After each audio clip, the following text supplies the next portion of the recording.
Hi, everyone. Okay. So we're now sitting down with our generous host, benefactor of the day, Natalia. Congratulations on a wonderful event. Thank you. Thank you so much. What a wonderful panel that you had before that. I'm very excited to have John D'Agostino, the head of institutional arm of Coinbase. Strategy. Strategy.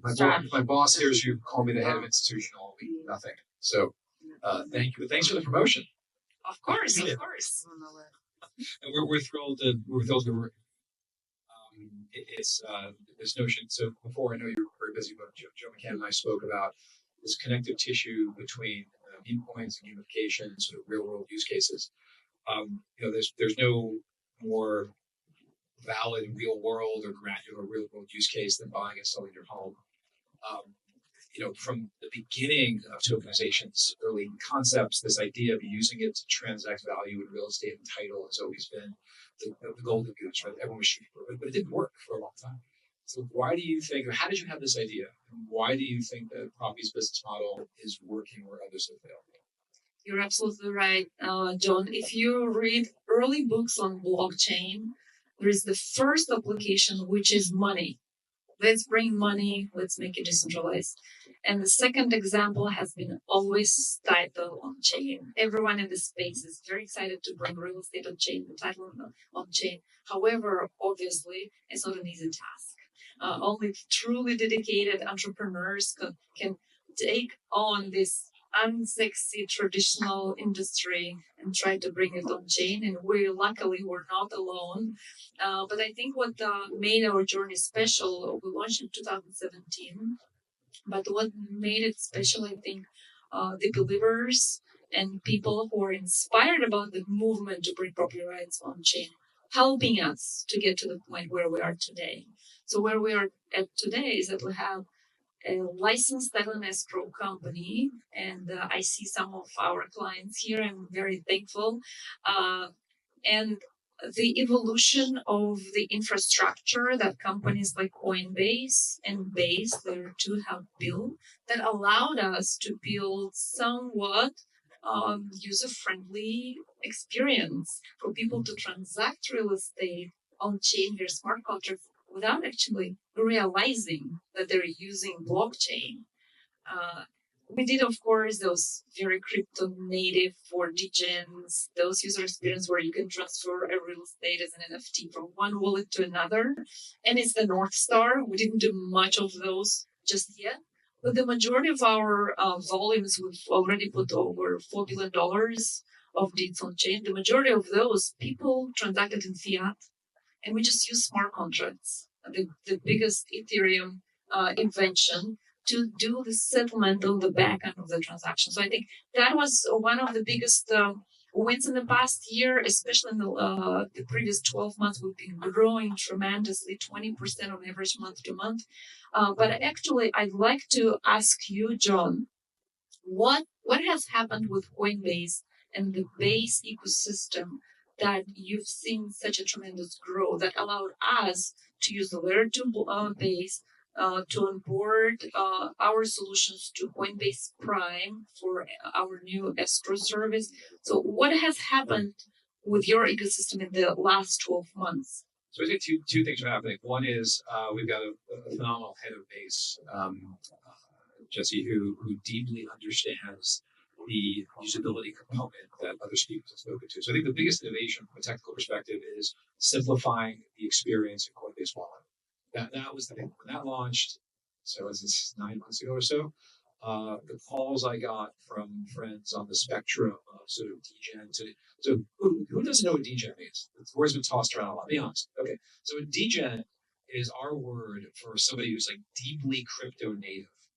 So think about like if you have like a nephew or my daughter plays Roblox, right? And they have a different language, right? You don't know what the hell they're talking about, but to them it's very natural, right? So every sort of culture, internet culture, has their own language. And you watch like a kid play with an iPad, like they're incredibly adept, right? That would be a degen for iPad. Like they really deeply understand it. Things that are kind of weird for us are very natural for them. So to build a product in crypto that just appeals to degens, it's fine, but it's the most of society is going to have trouble engaging with that product. And I'd argue that a lot of the UI, the interface between the crypto economy and the fiat economy, regular economy, has been built for degens historically. And recently, we're starting to see better experiences that allow for regular people who don't spend all of their time learning how to do this stuff, do it safely. The second thing I think is, I'm proud of Coinbase for doing this. They built a good reputation as a trusted counterparty, right? So if you have both, if you've got, if you're trusted as a brand, and then you have a seamless user interface, then you can start doing this stuff. And that's what worked for us. Back on you. So one of the things I'm really impressed with your business model is you're investing in some of these small title companies, and then you're creating that forcing function for getting onto this new system, which I think is brilliant because everybody like in our world goes, oh, how come all these companies aren't just getting on block? The switching costs are high. It's not fair to expect them to do that, especially for businesses that might have thin margins. To ask them to invest in that sea change is really challenging. But you're going in and providing investment capital, and you're helping make that move. Yeah, absolutely. Since 2017, when we've just launched, a lot of title companies reached out to us. They had the fear that they will be disrupted by blockchain. So they want to stay around and ask and investigate and research. And our hopes as entrepreneurs was like, oh, they will just embrace our technology. We're winning. We will sign a contract in the next 3 months or 6 months. But of course, it never happened. We spent about a year in biz dev efforts. Those contracts didn't came into fruition, and we kind of decided not to pursue it and just went to acquire agents as our clients, realtors, and consumers. And then what happened is that about 2 years ago, we actually acquired our first title company and merged with them. And they helped us to build those AI-driven and smart contract-driven processes to enhance the process for the consumer and the realtor. And then we realized that, to your point, it's much more effective to actually acquire aligned title companies that are smaller at scale and bring them on board, and we would work together. Currently, the title industry is a $25 billion industry.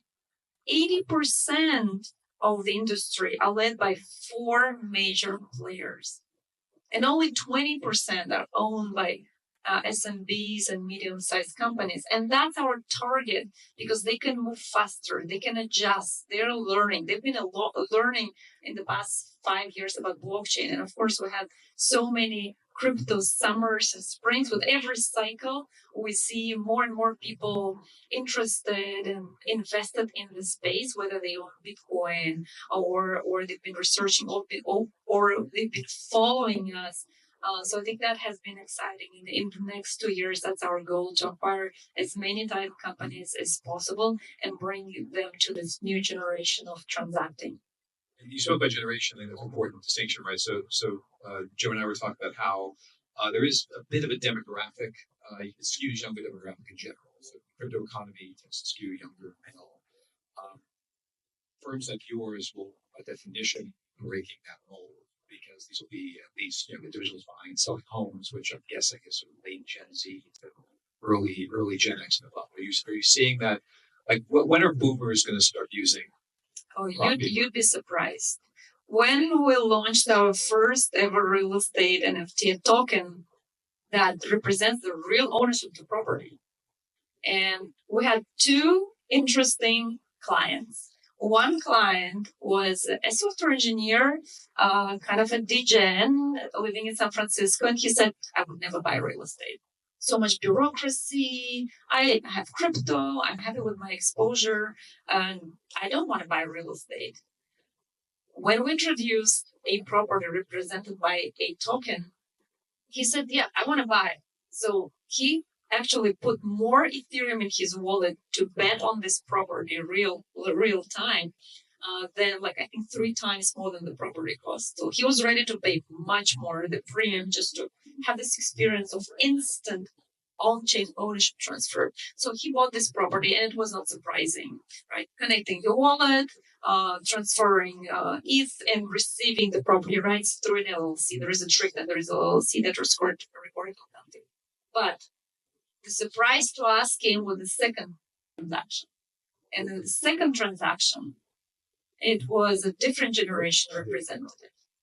And more than that, this woman, she has two grown-up children that somewhat had some experience with crypto, but not religion, and she had never had even a crypto wallet.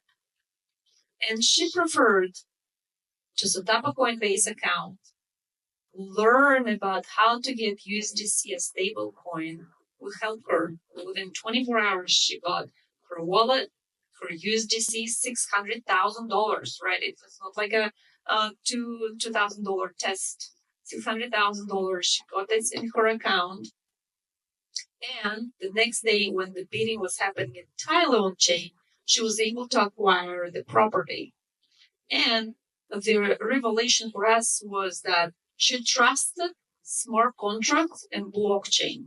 She may not trust us as a new company. She trusted Coinbase because they've been compliant for years. But she trusted this notion that the technology, the infrastructure has very high security level.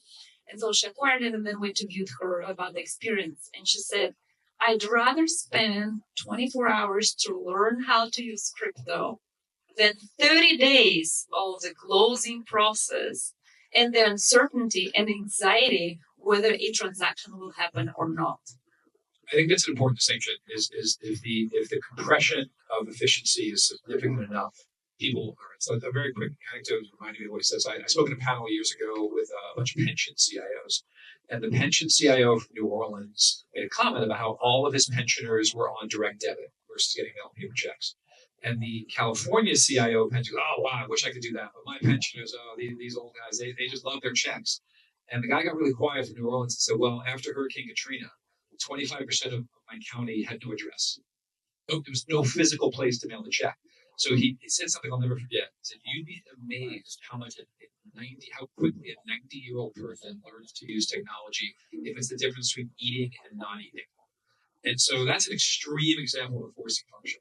But a more viable example is I can close this thing in minutes versus 30 days and not sit around. Last time I bought an apartment in New York, I was sitting around in a room with 30 people. Like, what the hell is everyone doing in this room for my little one bedroom I bought in 1997?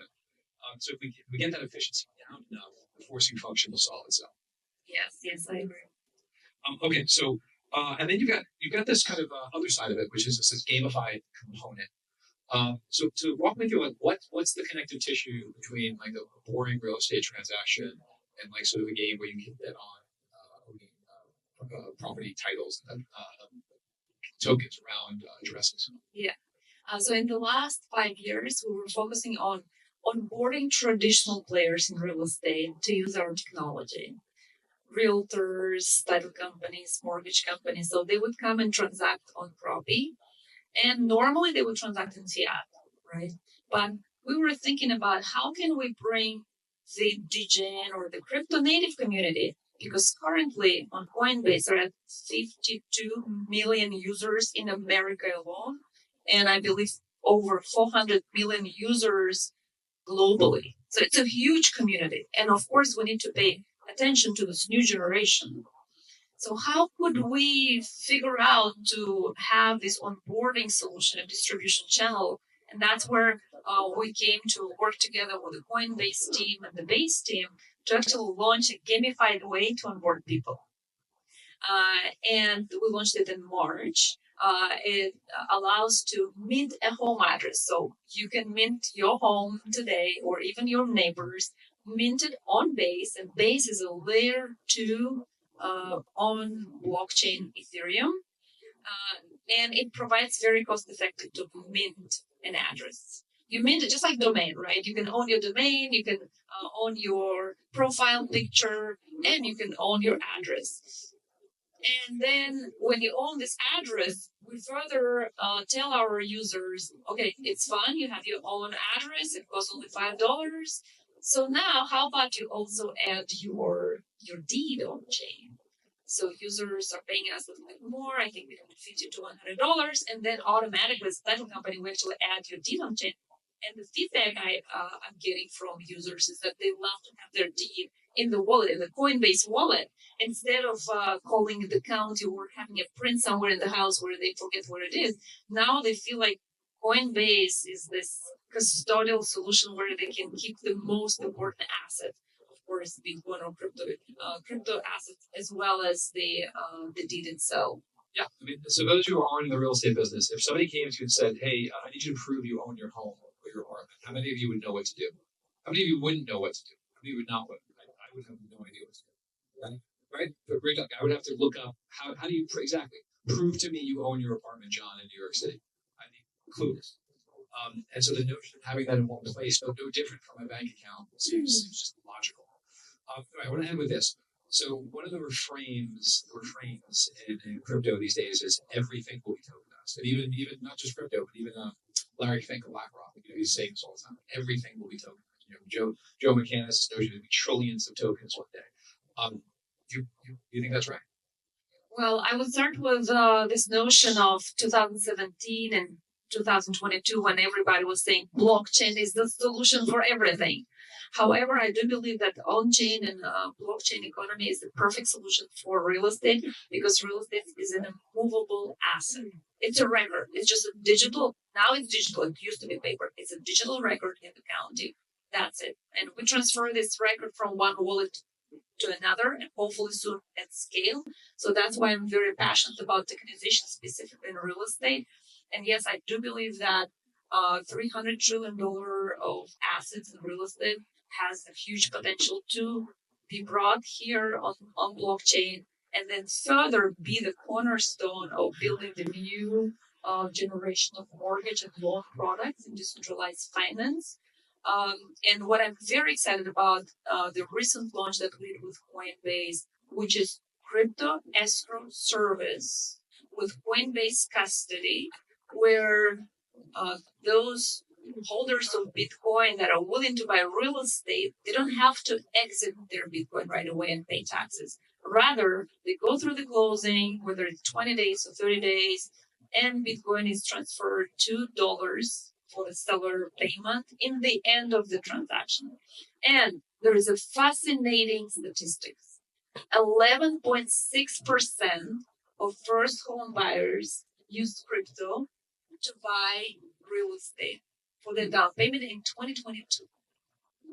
So you can imagine that next year, as we're starting this new bull run, maybe this number will go up to 20%. So a huge population of new generation have both real estate and crypto, and they want those two assets to be swappable. So that's what I'm very excited about, and I think this also will lead to more tokenization in our state. I haven't checked prices today, but given the timing, could be perfect for that prediction. So, Natalia, thank you for all this. Congratulations and good luck for the next year, and appreciate you having me on.